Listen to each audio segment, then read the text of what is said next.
Seribu Tujuan, selamat datang lagi di episode podcast kami hari ini. Jadi podcast Seribu Tujuan kita ngobrolin seputar kesehatan mental dan topik-topik kehidupan. Nah, hari ini aku bersama salah satu orang yang menurut aku sangat-sangat inspiratif karena not only has she written, ya udah menulis dan mempublish satu buku, nggak dua, tapi 4 buku. Dan kamu umurnya sekarang baru 23 tahun. Jadi it's so inspirational. Jadi this is one of the people that I am so inspired by, dan you have to be so proud untuk bisa publish these 4 books. Jadi kalau hari ini I'm just holding 3. Jadi I'm joined with Adeline Tobing.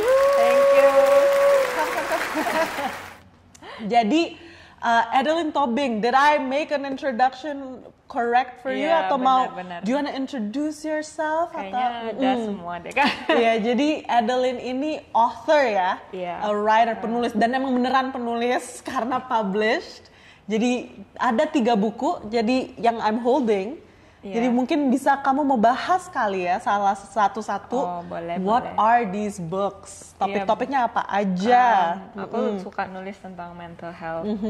Jadi dari pengalaman diri sendiri juga. Jadi kayak mempunyai outlet buat menulis gitu, kayak membantu untuk kayak journey self journey gimana ya? Iya, karena kayak menulis tuh emang terbukti ya. Menulis terbukti untuk bisa ngerefleksi, nge-identify mungkin perasaan-perasaan kita. Dan mungkin untuk nge-share cerita itu sesuatu yang therapeutic ya. Jadi one of my favorite books, jadi this is how we actually found out about Adeline. Itu Adeline reached out dan dia bilang, jadi firstly was Shantik ya yang who saw it.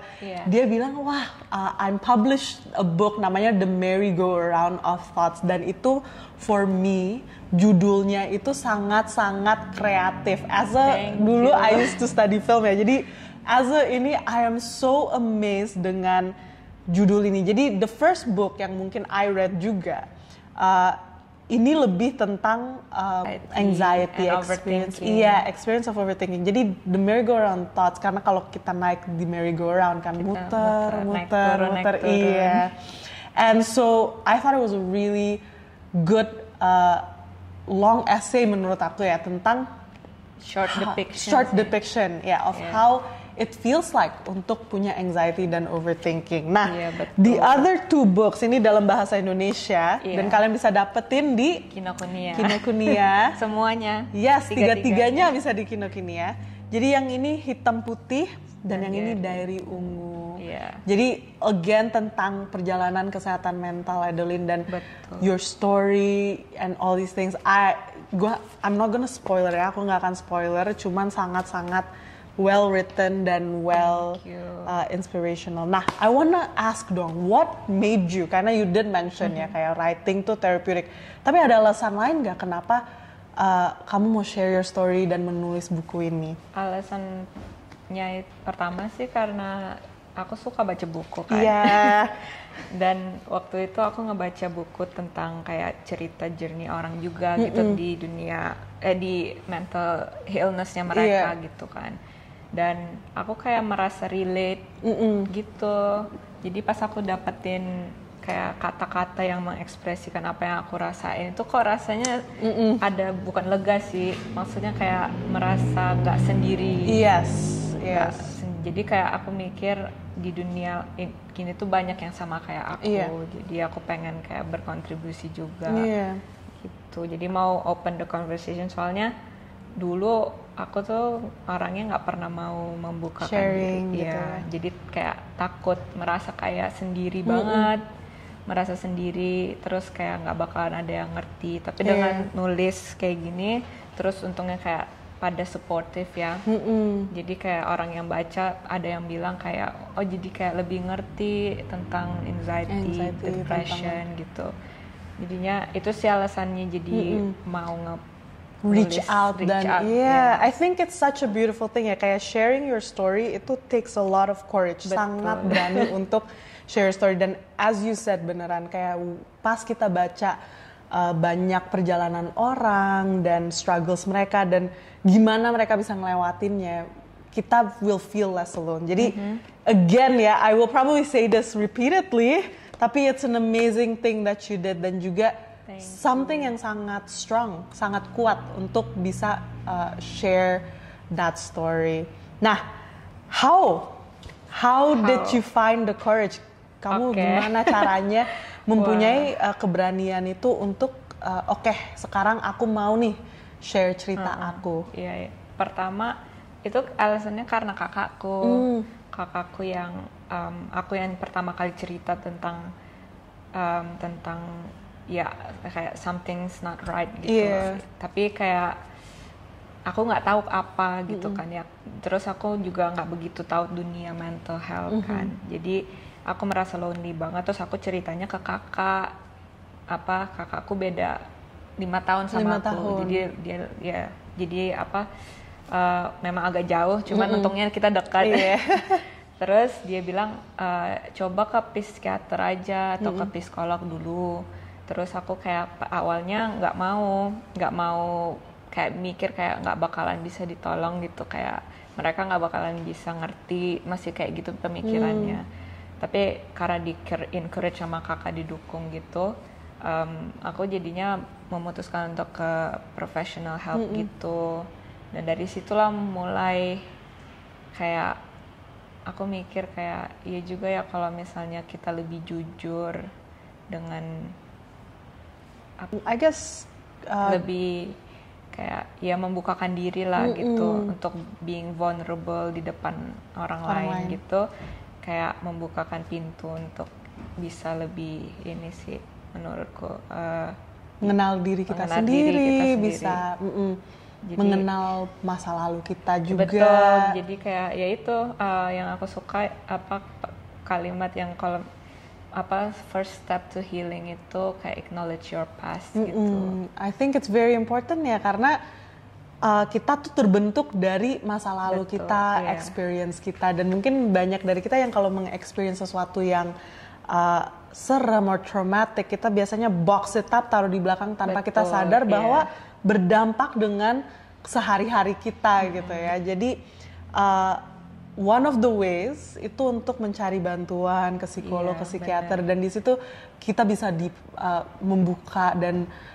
pelan-pelan dengan profesional memproses itu. And I'm so happy that you're sharing ini, itu sesuatu yang sangat brave, karena again ke psikolog dan ke psikiater tuh sesuatu yang can be scary. Betul, kan? Awalnya. Iya, karena kan it's something yang aduh, gue harus cerita sama orang yang gue nggak kenal sama sekali, itu aneh banget gitu kan ya. Tapi konsepnya gitu. Aneh gitu, dan emang dia bisa ngapain untuk gue gitu. Tapi I'm so glad, karena I think the hardest step is usually the first step gitu. I think salah satu step pertama yang untuk mencari bantuan untuk kesehatan mental dan to better is to untuk pertama sadar bahwa sadar bahwa perlu bantuan. Jadi it is again such an amazing thing ya. Iya, menurutku kayak walaupun susah ya nyari yang cocok ya, nggak langsung gampang, nggak langsung kayak ketemu satu langsung. Itu ajaib sih, kayak lucky banget kalau langsung ketemu yang udah cocok gitu. Tapi aku dari experience aku kayak ganti beberapa psikiater sampai untuk puji Tuhan udah dapat yang cocok gitu. Jadinya bisa kerja di sini bisa di sini, masih bisa ngobrol sama dan masih bisa nulis banyak buku lagi yang bisa again reach more people as well. Nah, I think that's an interesting thing you mention ya, bahwa mencari psikolog sama psikiater tuh mungkin nggak langsung cocok the first time gitu ya. Jadi bisa karena psikolog dan psikiater tuh kerja sama mereka tuh seperti kerja sama. Jadi kalau emang kalian mungkin nggak merasa cocok kayak dan segala macam, kayak bisa coba lagi dan cari lagi. Dan mungkin another misconception ya, Adeline, mungkin you agree bahwa nggak langsung satu sesi langsung selesai. Betul. Gitu kan. Benar, pasti itu aja banyak gitu. Dan sometimes it gets worse first ya. Sometimes kita jadi nggak enak dulu keluar dari psikolog, karena kan kita harus buka-buka trauma kita harus buka ini dan itu gitu. Before it gets better dari prosesnya untuk kita mungkin lebih nyaman dengan masa lalu kita. Nah, Adeline, jadi one thing you mention kayak bahwa menulis buku ini karena pengen reach out dan share your story gitu. Tapi adakah benefit for yourself? I think one thing you said tadi di awal, bisa merefleksikan diri, bisa identify perasaan, tapi ada yang lain nggak? Kalau aku kayak jadi belajar untuk menjadi diri sendiri, karena aku tuh dulu a people pleaser banget.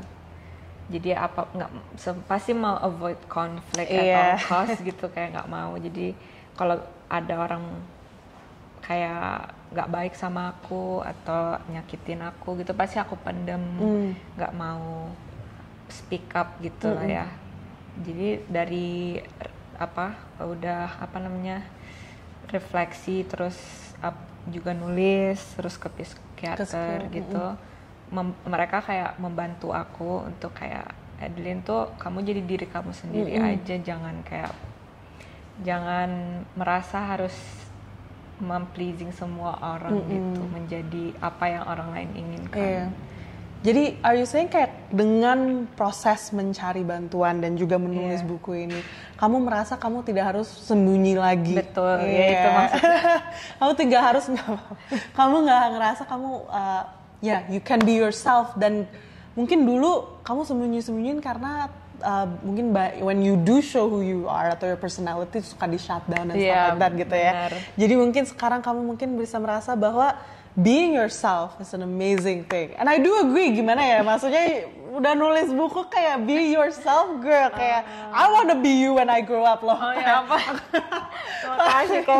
Tapi enggak, that going back again ya.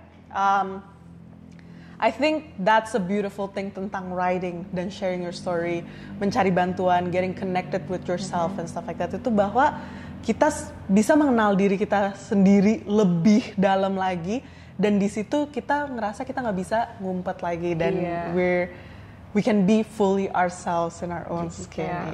Karena kalau udah kayak gitu rasanya kayak bisa lebih ringan gitu loh rasanya, nggak harus pakai mask gitu. A mask yang. Iya, soalnya kan emotion kita kan ada banyak, bukan cuma senang doang. Jadi menurut aku kayak mengekspresikan emotion itu penting gitu. Iya, tapi dengan outlet yang sehat. Yes. But okay, Adeline. Nah, to close this episode, mungkin aku mau dong kayak for you to share beberapa kata mungkin buat teman-teman yang sekarang lagi struggling dengan kesehatan mental mereka, dan adakah kata-kata yang kamu menyampaikan? Yang mau aku sampaikan ke semua teman-teman ya. Yang aku mau bilang sama teman-teman itu, aku tahu ada rasa dimana mau menutupi semua masalah kita dengan hal-hal duniawi. Jadi tolong ingat kalau kita tuh nggak pernah beneran sendiri. Contohnya kayak ini ke Organization 1000 Tujuan ini tuh kayak keren banget pas aku pertama kali temuin kayak bisa punya komunitas kayak gini, itu tuh bakalan kayak membantu kita bisa saling menguatkan dan jadi reminder kalau kita ya itu nggak sendiri, dan reach out for help itu bukan tanda kelemahan, tapi justru malah tanda kekuatan menurut aku. Soalnya itu susah banget, aku udah ngalamin sendiri gitu kan. Terus makasih udah mau nonton di sini, terus makasih juga masih memilih untuk berada di sini. Gitu. Jadi thank you so much Adeline udah join us, dan as you mentioned gitu ya, finding help bukanlah tanda kelemahan, bahkan it's actually tanda that you're strong. Betul. Jadi buat teman-teman yang mungkin lagi mencari bantuan, bisa langsung ke www.1000tujuan.id/mencari bantuan, and as Adeline says, we're so grateful that you're still here with us today. Nah, oke Adeline, let's close it up dengan gimana caranya kita dapetin buku ini lagi. Jadi personally my favorite nih yang dari Ungu, obviously covernya bagus as well. Jadi di Kinokuniya. All of Kinokuniya di Indonesia. Jadi yang Merry Go Round nih bahasa Inggris, yang ini 2 bahasa Indonesia. Dan kalian bisa langsung dapetin Adeline Tobing ya. Alright, thanks everyone sudah mendengar episode hari ini. I will catch you in the next episode di 1007an di podcast. Thank you. Dadah.